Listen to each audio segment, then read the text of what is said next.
When I was a young man, growing up in New York City, I refused to pledge allegiance to the flag.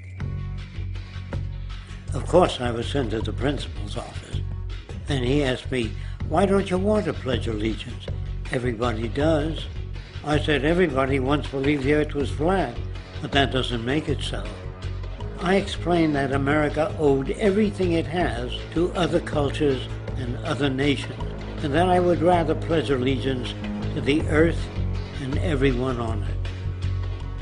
Needless to say, it wasn't long before I left school entirely, and I set up a lab in my bedroom. There I began to learn about science and nature. I realized then that the universe is governed by laws, and that the human being, along with society itself, was not exempt from these laws. Then came the crash of 1929, which began what we now call the Great Depression.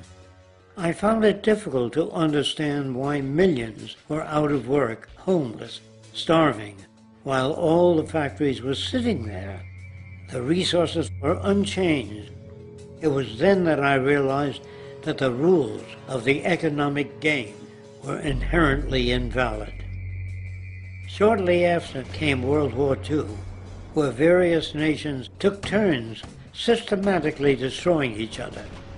I later calculated that all the destruction and wasted resources spent on that war could have easily provided for every human need on the planet. Since that time, I have watched humanity set the stage for its own extinction. I have watched as the precious finite resources are perpetually wasted and destroyed in the name of profit and free markets. I have watched the social values of society be reduced into a base artificiality of materialism and mindless consumption.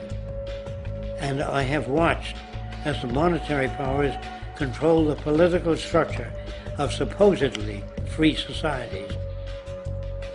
I'm 94 years old now, and I'm afraid my disposition is the same as it was 75 years ago.